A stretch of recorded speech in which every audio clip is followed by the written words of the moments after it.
आपको इस दुनिया में आजमाया जाना था और आपका मकसद दूसरों की आजमाइशों की गवाही देना था।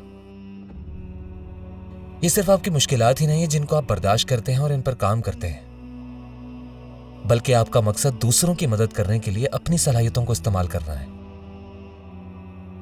और यह सदका आपकी कदर पर बराह रास्त असरअंदाज होता है। लिहाजा अगर यह इम्तिहान आखिरी इम्तिहान से बड़ा लग रहा हो और आपका दिल इससे भारी हो, तो यकीन रखें यह सिर्फ आपको एक आगे अजीम नेमत देने के लिए है।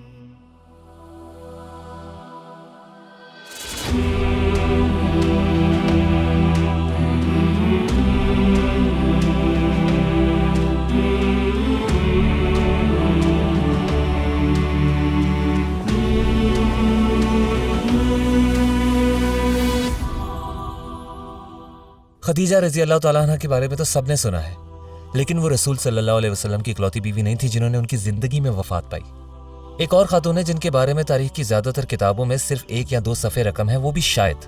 उनका नाम ज़ैनब बिनते खुज़ैमा रजी अल्लाह तआला अन्हा है और वो अब्दुल्ला बिन जहश रजी अल्लाह तआला अन्हु की बीवी थी जो जंग ओहद में शहीद हुए। वो सिर्फ एक चीज के लिए मशहूर थी, उनका सदका। वो गरीबों से मोहब्बत करती थी और रसूल सल्लल्लाहु अलैहि वसल्लम को उनकी ये बात बहुत पसंद थी। चुनाचे हिजरत के 4 साल बाद रसूल सल्लल्लाहु अलैहि वसल्लम ने रमजान के महीने उनसे शादी की और फिर रसूल सल्लल्लाहु अलैहि वसल्लम के साथ उनकी शादी को अभी चंद माह ही गुजरे थे कि उनका इंतकाल हो गया और वो आप सल्लल्लाहु अलैहि वसल्लम की जिंदगी में वफात पाने वाली दूसरी बीवी थी और इसी तरह बकी में दफन होने वाली पहली बीवी। मैं चाहता हूं इस बारे में आप सोचें कि हो सकता है उनका ये सदका हो जिसने उनकी जिंदगी को इतना तवील कर दिया कि उन्हें जन्नत में नबी सल्लल्लाहु अलैहि वसल्लम की ज़ौजा के तौर पर अबदी जिंदगी अता हुई। क्या ये इनके पहले शौहर की मौत पर इनका मिसाली सब्र था या उनका मिसाली सदका जो उसके बाद भी जारी रहा? गौर कीजिए कि आपकी विरासत आपकी जिंदगी की तमाम कोशिशों का नतीजा है। हर मुश्किल जो आपने बर्दाश्त की, हर रुकावट जिस पर आपने काबू पाया, हर पहाड़ जो आपने अबूर किया और जब भी आप उस मुकाम पर पहुंचे तो आपने इस दुनिया में अपना निशान छोड़ा जो नस्लों तक कायम रहेगा। हो सकता है कि मस्जिद में पहली बार आने वाले किसी बच्चे को दी हुई कोई जोशीली मुस्कुराहट हो या उसे गले लगाना हो जो एक तख्लीकी याद बन गई और मस्जिद में इसके लिए मोहब्बत का आगाज हुआ, या सच का एक लफ्ज जो आपके दोस्त के दिल में समा गया जो उस वक्त मुश्किल वक्त से गुजर रहा था, जिसे उसने अपनी जिंदगी में साथ साथ जारी रखा और दूसरों तक पहुंचाया। हो सकता है आपने किसी जरूरतमंद की मदद करने के लिए अपनी गाड़ी को रोका हो जिसने उसे इस्लाम की तरफ माइल करने और मुसलमान होने की तरगीब दी हो। ये तमाम लम्हात आपकी मिरास को तश्कील दे रहे हैं, लेकिन सिर्फ यही नहीं है, वो आपकी तकदीर भी तश्कील दे रहे हैं। जिस तरह आपने दूसरों की जिंदगी को आसान बनाने में मदद की, उनकी जिंदगी को तोल दिया है और उन पर अपना माल खर्च किया है, अल्लाह ताला आपकी उम्र और रिस्क में इजाफा फरमाएगा ताकि आपकी मिरास और मजबूत हो। जिस तरह आप दूसरों के साथ दरिया दिली करते हैं, अल्लाह ताला आपके साथ दरिया दिल है। और इसी तरह आपकी जिंदगी और आपकी मिरास को मजीद फरोगत दी गई है ताकि अगली जिंदगी में आपका अजर और भी ज्यादा हो। जैसा कि रसूल सल्लल्लाहु अलैहि वसल्लम ने इरशाद फरमाया, नेक अमाल के सिवा कोई चीज इंसानी उम्र में इजाफा नहीं करती। लेकिन हम इसे इस आयत के साथ कैसे हम आहंग करें? फ़इज़ा जाअ अजलहुम ला यस्तअखिरून साअतन वला यस्तक़दिमून। फिर जब उनका वक्त आ जाएगा तो वो ना एक घड़ी पीछे हट सकेंगे और ना आगे बढ़ सकेंगे। एक लम्हा भी इससे ज्यादा नहीं जो उनकी मौत के लिए मुकर्रर किया गया था। आलिम बताते हैं कि अजल की 2 इकसाम होती हैं, 2 किस्म की उम्रें होती हैं, एक अजल अल मुतलक और एक अजल मुक़य्यद। पहली अजल वो उम्र है जिसका इल्म सिर्फ अल्लाह सुब्हानहू तआला को है और ये लामहदूद है। फिर दूसरी वो अजल है जो महदूद है, जो फरिश्तों के इल्म में है। गौर करें कि अल्लाह ताला फरिश्ते को हुक्म देता है कि वो अपने बंदे के लिए खास उम्र लिख दे जिसमें आपकी वफात की तारीख पहले से मौजूद है। आपकी पैदाइश के साथ ही आपकी मौत की तारीख मुकर्रर हुई और आपकी जिंदगी का खाता पहले से ही रकम है। फिर अल्लाह ताला का फजल नाजिल होता है और वो फरिश्ते को हुक्म देता है कि इस बंदे के दर्जात और इसकी उम्र और माल में इजाफा करे। तो फरिश्ता उस तारीख को मिटाकर नई तारीख डाल देता है और फिर ये सिलसिला चलता रहता है जब तक अल्लाह ताला खुद फरिश्ते को हुक्म न दे कि अब जाओ और निकाल लो मेरे बंदे की जान। लिहाजा वो फरिश्ता महज किसी रजिस्टर पर काम नहीं कर रहा, अल्लाह के रिस्क पर काम कर रहा है जो अब उन पर आया हो रहा है, जो कि पहले नहीं हो रहा था। नेक अमाल और दुआएं वाकई मुआज्जे कर सकते हैं, लेकिन हमें यहाँ अपनी तकदीर में तब्दीली नजर नहीं आती जैसे हमें अपने माल का आखिरत में अजर नजर नहीं आता। रसूल सल्लल्लाहु अलैहि वसल्लम के जमाने में 2 भाई हुआ करते थे, एक आपके साथ रहता और सीखता और दूसरा जरूरत पूरी करने के लिए काम करता। और जब उसे लगा कि वो अपना अजर खो रहा है, उसने रसूल सल्लल्लाहु अलैहि वसल्लम से सारा माजरा बयान किया कि किस तरह उसे सारा बोझ उसे उठाना पड़ता है और उसका भाई आप सल्लल्लाहु अलैहि वसल्लम की रफाकत से लुत्फानंदोज होता है। तो अल्लाह के रसूल सल्लल्लाहु अलैहि वसल्लम उसे फरमाते हैं, लअल्लका तुरज़क़ु बिही, हो सकता है कि अल्लाह ताला तुम्हें सिर्फ इसीलिए रिस्क देता है क्योंकि तुम उसे मुहैया करते हो। आपके वालिदैन आपसे कुछ करने के लिए कहते हैं और आप उन्हें जवाब देते हैं कि मैं मसरूफ हूं, लेकिन वालिदैन की दुआ ना सिर्फ आपके लिए जन्नत के दरवाजे खोलती है बल्कि आगे खैर के सालों का सबब भी बनती है।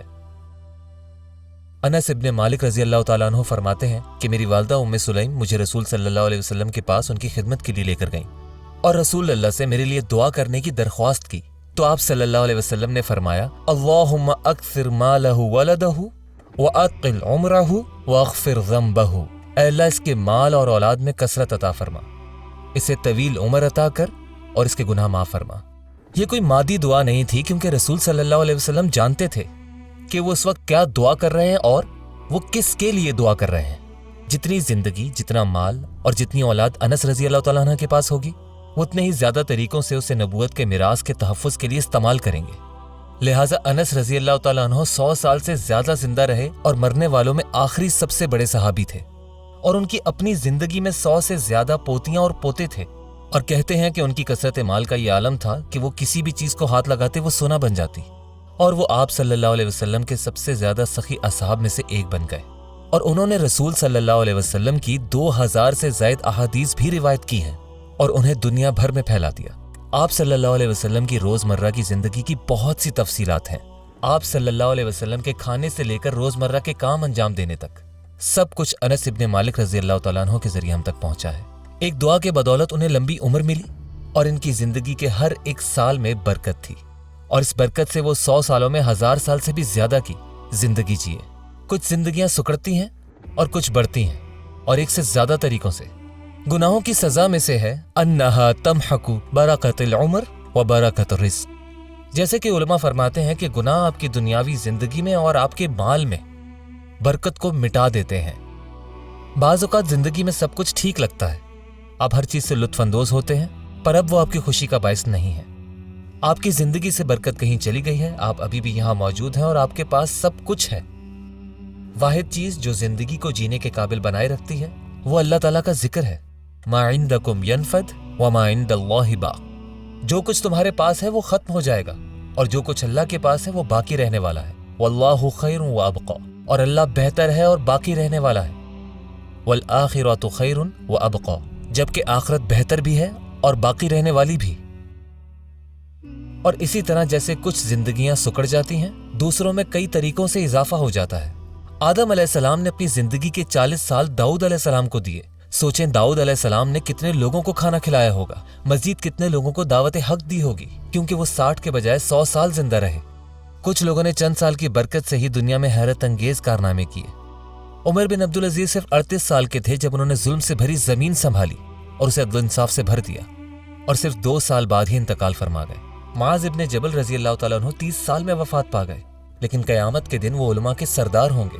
साद इब्ने माज रजी अल्लाह ताला अन्हु भी सिर्फ 30 साल के थे। उनकी वफात पर अर्शे इलाही कांप उठा था। इसलिए आप पूछ सकते हैं कि एक नेक आदमी जो इतना सखी था 40 साल की उम्र में कैसे वफात पा गया? क्या उनकी जिंदगी में इजाफा नहीं हुआ था? ये हो सकता है कि वो शुरुआत में इसकाते हमल हों या बचपन में उनमें कोई नयाबी बीमारी जन्म लेने वाली हो, या 18 साल की उम्र में उन्हें किसी गाड़ी के हादसे से बचा लिया और उनकी जिंदगी अपनी हद तक पहुंच गई। अगर उनमें से कोई भी अपनी कम उम्र में इस दुनिया से चला जाता है तो ऐसा इसलिए नहीं कि वो जिंदा रहने के मुस्तहिक नहीं थे, ऐसा इसलिए है कि अल्लाह को इल्म था कि उस उम्र में उनके लिए मौत बेहतर थी और शायद उनकी मौत से मुतासिर होने वाले नौजवान अपनी जिंदगी को बेहतर बनाने के लिए बदले और मरहूम के लिए सदका जारिया बने हों, यानी उसके दर्जात की तौसी के तौर पर यहाँ अपने किरदार को तलाश करें। गौर करें कि कुछ लोग जवानी में फौत हो जाते हैं और वो अच्छे काम करने के लिए दुनिया में मजीद जिंदा नहीं रहते, लेकिन वो यहाँ गुनाह करने के लिए भी नहीं होते, जबकि दूसरे उनकी तरफ से नेकियां करते रहते हैं। अल्लाह सुब्हानहू व तआला के पास हम सब के लिए एक बेहतरीन तदबीर है और मुमकिन है कि आपको इस जिंदगी में एक इजाफी दिन दिया हो ताकि आप दूसरे की जिंदगी को खूबसूरत बना सकें, जो इंशाअल्लाह आप सब के लिए एक खूबसूरत आखिरत का हिस्सा बन सके। रुब्बु उमरिन तसाअत आमादुहु व क़ल्लत अमदादुहु व रुब्बु उमरिन क़लीलतुन आमादुहु कसीरतुन अमदादुहु। بہت سی زندگیاں سالوں میں کثیر مگر ثمرات میں قلیل ہوتی ہیں، اور بہت سی زندگیاں سالوں میں قلیل مگر ثمرات میں کثیر ہوتی ہیں۔ آپ کی روحانی مشقتوں کا پھل صرف جنت میں ہی نہیں ملتا۔ جس تقوی کے ساتھ آپ ثابت قدم رہے، زندگی میں بھی انعامات سے نوازا جائے گا، جیسے کسی آفت کا ٹلنا یا مزید کار خیر کے لیے وقت ملنا، یا آپ کے صبر، نمازوں اور اللہ تعالیٰ کی قدر پر راضی رہنے کے نتائج میں دعاؤں کا قبول ہونا۔ یہاں خوبصورت اعمال کے ساتھ خوبصورت یادیں بنائی جا سکتی ہیں، لیکن ہمیں جس کی واقعی ضرورت ہے وہ آخرت کے تاج اور جنت میں جشن ہے۔ آپ کے اعمال یہاں آپ کا وقت بڑھا سکتے ہیں، لیکن وہ وقت نے آپ کے لیے خود مقرر کیا، یعنی اللہ نے۔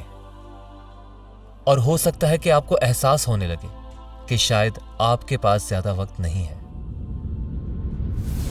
قل لن يصيبنا إلا ما كتب الله لنا هو مولانا وعلى الله فليتوكل المؤمنون۔